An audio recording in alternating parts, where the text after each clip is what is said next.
Esu Vladas Danauskas, gimęs 1956 metais Kryžkalnyje. Ir gimęs ir augęs tenais.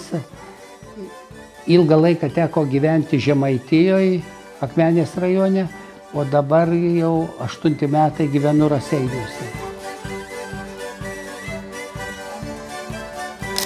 Groju 60 metų, kažkur taip nuo 8, nuo 7 metų. Groju, o kad paskantintų kažkaip ne, pats pradėjau po trupučiuką, o paskui teko turėti vieną kitą mokytoją. O kada baigiau vidurinę, tada įstojau į pedagoginį institutą, pradinių klasių ir muzikos mokytojus, bet jos aš baigiau neakivaizdžiai, tada nebuvo jau neakivaizdžiai muzikos mokytojų, 1,5 metų teko mokytis tiktais, o paskui likusius užbaigiau neakivaizdžiai, o vien pradinių klasių mokytojų.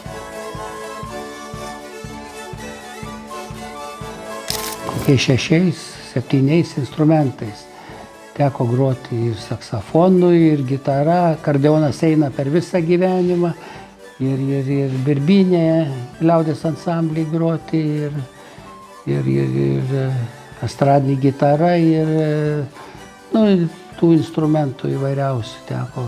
Dabar nesenai įsigijau 3 metai beveik Dainius man čia įpiršo koncertiną. Trupučiuką pramokau ir su ja.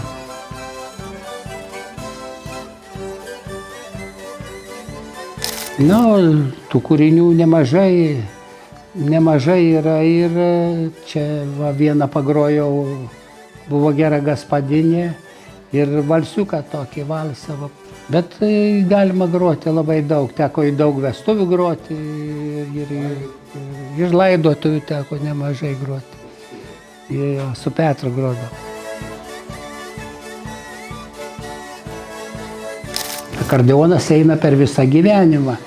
Per visą gyvenimą groju, o šitą istoriją, tai nuvažiavom su Dainiu į Panevėžį, nusipirkom koncertiną ir šiek tiek pramokau ir groju. O kitų čia instrumentų gal tų istorijų ir nereikia, čia daug buvo važiavom. Ir į Kauną pirkom saksofoną ir gitaras visokias viską.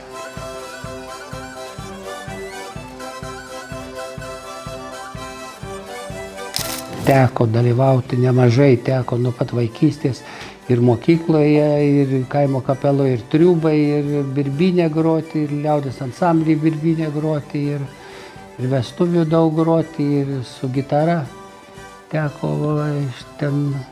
Dabar visai nesenai, čia 4,5 metų Norgėlų kaimo kapeloje, o šiuo momentu Dubysoje, kaip ir visi vyrai čia dalyvauja.